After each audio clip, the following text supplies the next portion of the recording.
In this episode of Aston1936.com, I'm going to show you how to change your sway bar bushings. Now, your sway bar is really this device way inside the car. I'll show you close-ups in that in a bit. And this bushing goes around the bar to help hold it in place. So I want to give you just a little background on how a sway bar works, because it's kind of important to understand why it's wearing out. So if you're in your car and you have your left front and right front suspensions and you're going around a corner, you know how the car wants to tip over to the side. As you turn right, it'll kind of lean to the over to the left. Well, that's not something we want to have happen in our car. So what they do is they actually put a bar to link the two suspensions together. So when the car leans in on the left and the suspension flexes up, this bar flexes the right-hand suspension up, and that keeps the right-hand side of the car lowered down as well, so it stops the car from leaning in or swaying over. So a performance car will have a bigger sway bar.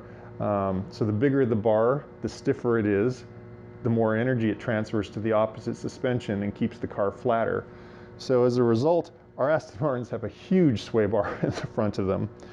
Now, the reason we have to do this service is that over time, the sway bar basically sits there and it twists inside this bushing, and it can eventually make this into an oval, and you'll get slop in there. And now when you go into a curve, the bar will be able to wiggle up and down, and that takes away some of the effectiveness. So if you find that you've got an ovaled out sway bar bushing, it's a pretty simple thing to change.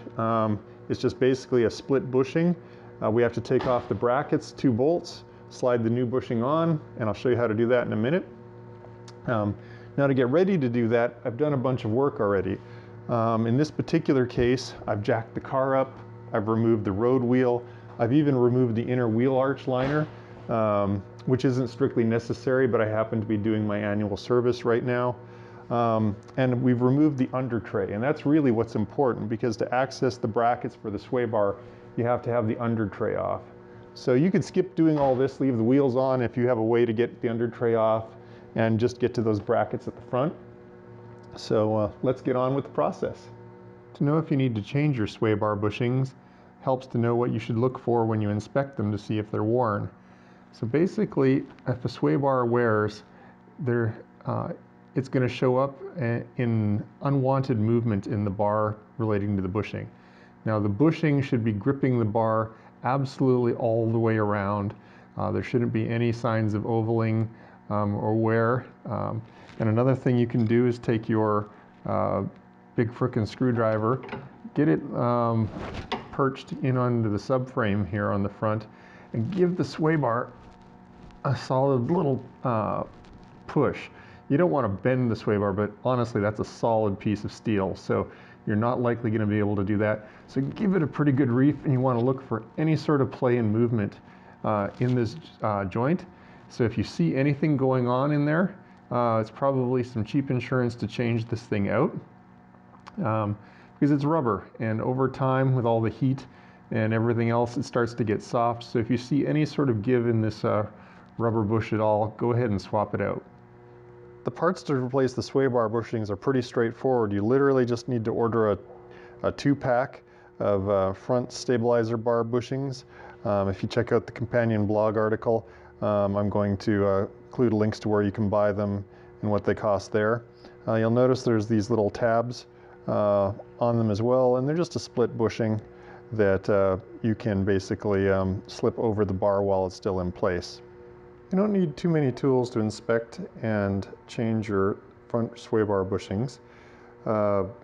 First thing you're going to need is to test see if your sway bars are worn, is basically just a big frickin' screwdriver, so that you can try and wiggle the sway bar around to see if there's any slop in your existing sway bar bush. Then as far as tools for the replacement go, you basically just need a 10mm 6-point socket, and you'll need some sort of small extension. I have a nut driver to go with it, just to speed removing it, a ratchet. You'll need a torque wrench that goes to 24 Newton meters. So I'm using a 1/4-inch drive one that can go work at that sort of spec. and an inspection light's always handy. So that's all you need for tools. The process is pretty simple. We just have to remove the 2 bolts holding the bracket that hold the bush. So I have my ratchet with an 8mm 6-point socket, and I'm just going to crack these loose to start with. And then just to make the process go a little quicker, I'm going to switch to a speed driver. So there shouldn't be any load to worry about. All right, with the 2 bolts removed, I try and bring the bracket away now.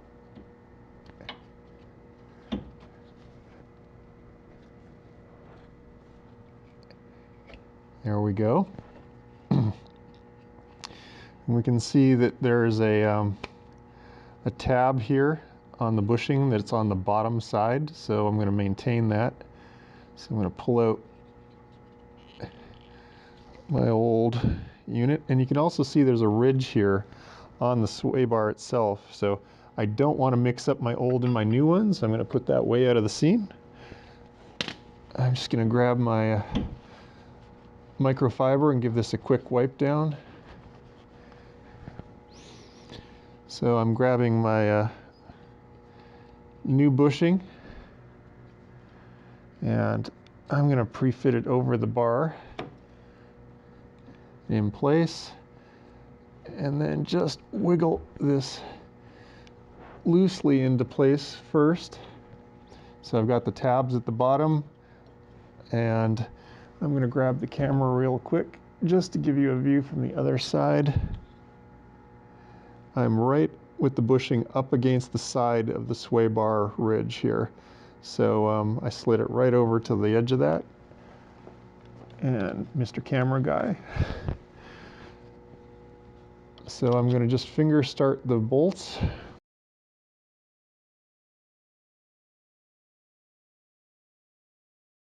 There is a process to this, and there's something interesting to note. Aston Martin issued a field service action. That's actually their equivalent of a recall notice to change the torque spec on these bolts. Apparently something in quality control was missed, and in the manual, if you read it, it says to torque these to 22.5 Newton meters. In the recall notice, they've increased that to 24 Newton meters. So that's field service action 129. If you check out the blog article, you'll actually be able to read it there. Another thing they point out in that article is that they want you to snug these up, and you notice I'm going back and forth sort of evenly as it's compressing the rubber and getting into place. And then they want you to torque it in a special method. So let me bottom these out. All right, so I'm just snugging it up.